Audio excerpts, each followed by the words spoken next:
Okay. Hello, my name is Sue Lynn Zywall, and I'm the Vice President of Client Services at StarMed. And today we're going to talk about HIPAA and specifically privacy and information security. And what is HIPAA? HIPAA is the Health Insurance Portability and Accountability Act of 1996.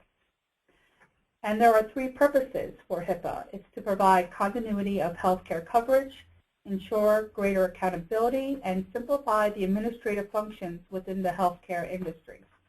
If you need more information regarding HIPAA, you can go directly to the website that is seen on the bottom of the screen, www.hhs.gov/OCR/HIPAA. And then, who is the OCR? The OCR is the Office of Civil Rights, and they have been mandated to enforce the HIPAA privacy rule, the HIPAA security rule, the HIPAA breach notification rule, and the patient safety rule.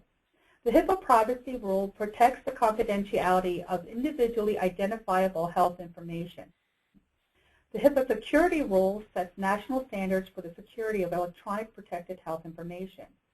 The HIPAA breach notification rule requires covered entities and business associates to provide notification following a breach of unsecured protected health information. But who is a covered entity? A covered entity can be a health plan, such as Blue Cross, Blue Shield, or Aetna, and they would be responsible for making payment for health care services that were delivered. It can also be clearinghouses, such as a billing company, or a company that does repricing for health insurances. And they can also be providers who transmit electronic information. And the electronic transmittals can be claims, benefit eligibility inquiries, referral authorization requests, or other transactions as listed by the Department of Health and Human Services. So the HIPAA privacy rule really focuses on the rights of an individual to control the use of his or her personal information. PHI should not be divulged or used by others against the individual's wishes.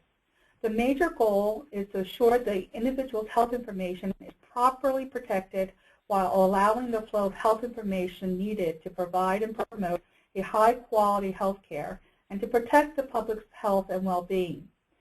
HIPAA also limits the release of medical information to the minimum reasonably needed. And what do we mean by that? It could be that you need to send your son's immunization records to the school. And if I were the healthcare provider that received that request, it would be appropriate for me to only send the immunization records for your son. It would not be appropriate for me, it would be considered a breach, if I were to send information such as his doctor's office visits or records of his tonsillectomy. The privacy rule covers the confidentiality of PHI in all the various different formats, which include the electronic, the paper, and the oral. If there's ever any questions regarding if the information is considered a PHI, you really need to defer it back to your supervisor. Under Section 164.502 of the Federal Registration Department of Health and Human Services, the final ruling on standards for privacy of individual identifiable health information, it states that, quote, protected health information includes individually identifiable information in any form, including information that is transmitted orally or in written or electronic form. This privacy ruling requires that covered healthcare entities make reasonable efforts to limit the use or disclosure of protected health information to the minimum necessary, unquote. An example of this, and what's really important to understand about what I just read, is that the reasonable efforts and the minimum necessary. The government doesn't necessarily want us to jump through a lot of hoops, and an example of this would be, it would be very reasonable for, if you were in a doctor's office, for the patient to come up to the front desk and be able to provide their name and their appointment time to the person at the desk. It would not be appropriate for a nurse walking by to say, hey Bob, how are you doing? How, have you had a recent flare-up of an STD? That would be considered a breach. but try to understand what it means by reasonable effort and minimum necessary. So let's review protected health information. We all know that the patient's name, date of birth, social security number, all those things are protected health information. But the Department of Health and Human Services also determined that these other items are also considered PHI, such as the patient's email address, their fax number, their health insurance beneficiary number, and so forth. PHI is any information that can be used to identify someone, including demographic information. So HIPAA also requires that we provide a notice of privacy practice to the patient. It is highly recommended that a copy is given to the patient and signed by the patient, and that document is kept on file to provide evidence that the patient did receive the notice of privacy. If the patient or the patient's advocate refuses to sign this document, you can still continue to treat and see the patient, but you really should document the fact that the patient refused to sign and the name and date of the witness. So what is the purpose of providing the notice of privacy practice to the patient?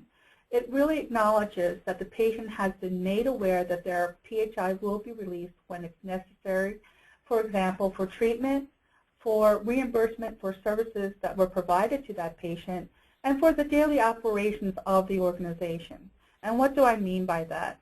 That means that as the patient moves throughout the organization, there are various different individuals that will need to have access to the patient and their information from the time of entry into the front office, into the doctor's examination room, and that information then is eventually sent to the biller, who will transmit the claim to the insurance company.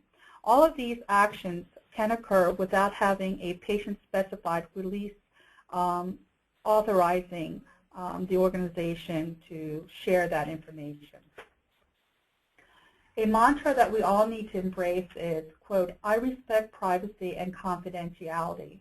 We never want to assume that it's okay to share information with the patient's family or friends unless you have the patient's permission in the form of a valid authorization. And again, I can't stress enough, giving only the minimum amount of information necessary. Try to remember the example that I gave regarding the immunization record. And you never want to leave unattended medical records or the computer screen with PHI that is viewable by others. And when you're talking to the patient or the requester, either face-to-face or over the phone, have them give you the PHI information. Never volunteer it. Ask them for the patient's name. Ask them for the date of birth and the social security number. And lastly, we all recognize the challenges of a very busy office. More and more, we're being asked to do a load of work with less people. But we have to ensure that we do not create workarounds to bypass the security controls that are in place to protect the patient information. So when we're looking at ways of preventing the HIPAA breaches, for example, with the telephone, when you leave a message, you want to make sure that it's very brief and quick. You only want to leave basically your name, the telephone number, and the company that you represent, and make the request for them to return the phone call. If you're receiving a phone call, as I stated previously, you want to make sure that they're providing you with the information. And then with faxes, you want to verify the fax number with the requester if they're asking you to fax a document to them. And sometimes you also want to verify that the requester wants the information sent to them by way of fax. And if the requester is a high-volume requester, it's a very good idea to program that fax number into your machine. But you also want to make sure that you test it to make sure that you have entered the numbers correctly. And always, always use a cover sheet with a confidentiality statement on it. And if you're emailing information that has PHI, make sure that you're using a secure email system. and not just your standard Google or Chrome. Some examples of potential HIPAA breaches can occur when you commingle patients' medical records together, when you accidentally take two different patients and merge them into one record, or if you have two patients with similar names that are then combined to one record. And then this can again occur when you have a misfile. Some of the more frequent incidences that have been reported where HIPAA breach occurred is when staff accessed coworkers or other patients' medical records without having the proper authorization to do so. You know, there should be very firm policies set in place in your policy manual that states that if there is a breach that occurs, that there is a privacy violation that may result in the highest level of disciplinary action up to and including termination of employment. Another incident that occurs very frequently in the workplace is the sharing of user ID and passwords. It's something you should never, ever, ever do. Remember that your username and password is considered to be the same thing as a legal electronic signature. The computer system only knows that this user is the person who's going in, adding the data, deleting the data, or editing the data. It does not recognize that Susie is using Shirley's username and password. Some other areas where there have been breaches that have occurred, and these are real examples that I'm using, has been in MySpace. There was a paramedic who treated a sexually assaulted victim, and they posted that information on their MySpace. And unfortunately, the paramedic, even though they didn't specify the patient's name, the victim's name, they gave enough information that the news reporters were able to identify who that victim was, and they went to search for her in her home. And then another example was on where a nurse was changing her shift, and on Facebook she thought she was being very helpful by giving information regarding the patients that would have been under her care and sharing that information with a nurse who was going to take over that shift for her. She never provided the patient's name, but she gave enough information on Facebook that the patients were able to identify that it was the patient that they were talking, that she made reference to. So it's very important that, again, PHI does not mean that you're specifying the patient's name, their date of birth. It can be any information where the individual can be identified. HIPAA also requires, through the HITECH Act, that breaches of 500 individuals or more have to be reported to the OCR. And if there are breaches less than 500, whether it's 1 or 499, the organization needs to keep a log of those breaches, so that if the OCR should come into your organization and they make a request to see your log, that it can be provided to them. This pie chart here shows you the number of breaches that occurred that affected 500 or more individuals that were reported to the OCR. As you can see, the largest percentage of breaches occurred through paper breaches. Then email breaches occurred in 22% of the number of reported breaches, followed by EMR breaches and electronics breaches. Some examples of HIPAA breaches that have occurred. There was a national pharmacy chain that was cited with a breach.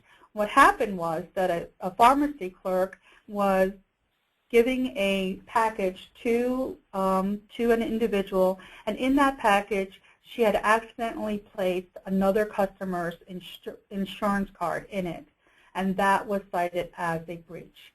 And remember, it can be, the insurance card would have the insurance ID number, and even though it might not have the customer's name on that card, it is sufficient information that they can trace it back to that individual. Another case where there was a breach was where a supervisor accessed the employee's medical record. And again, you know, when you have a breach, it is when you do not have the authorization by the individual to have their information accessed. So if you have a coworker that is going, that you know is going into the hospital, it would be inappropriate for you to go into the computer system to find out what room they're in. You might have the best of intentions of going in there to find out what room they're in so you can wish them well or send them flowers, but that it would be considered a breach. Another example is where in a private physician practice, an individual was given access to their records, but the specialty records were not given to the patient, and therefore only part of the record was given to the patient. And this was cited as a breach because, as we mentioned before, the patient has the ownership of the content of the record, but the organization has ownership of how that information is stored. Another example is wherein a nurse and an orderly were discussing the HIV status of a patient with their spouse. Unfortunately, they had this discussion in the hallway where other people could hear their discussion. And as a result, this was considered a breach. The following are examples of violations and penalties, and they're pretty heavy penalties that were given to these organizations. Signet Health of Prince George's County was fined $4.3 million for denying patients access to their records and related HIPAA violations. Massachusetts General Hospital agreed to pay a $1 million settlement for paper records that were left behind on a subway, of all places. And the University of California at Los Angeles agreed to pay over $800,000 for inappropriate access to a celebrity record by a staff member. So any penalty for a breach can range from $100 to $50,000 per violation, with a maximum penalty of $1.5 million per year. However, one item that I really want you to be aware of, that in top of these dollar penalties, the violations can also carry criminal charges that can result in jail time. So some of the talking points that I want to make reference to is that you really need to go back and make sure that your policy and procedure manual is up to date and has guidelines for the staff, and that these manuals are reviewed and approved annually. There should be some discussion regarding the appropriate ways of communicating and taking reasonable safeguards when you're discussing PHI. And then patients' records, you never want to leave records unattended, regardless of whether it's on paper or computer.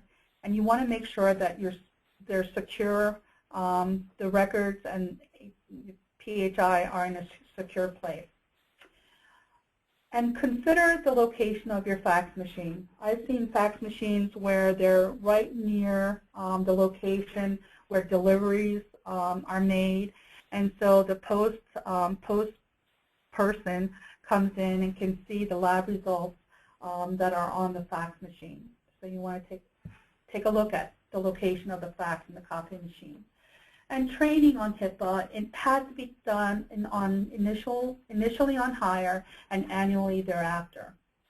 And when you're dealing with computers and electronic medical record systems, you want to make sure that each user has a unique username and password, that there are firewalls in place, and that you have a method of securely faxing and securely emailing PHI. And we all need to get a HIPAA attitude, meaning that we must adopt and embrace the philosophy that patient information should be private and secure. But what if a breach does occur? Well, don't worry. The answer will be available in the next webinar. Thank you for participating, and if you have any questions, please feel free to email me at szywal@starmedllc.com. If you would like to have a copy of this presentation, email me and we will make sure that it's available. Thank you.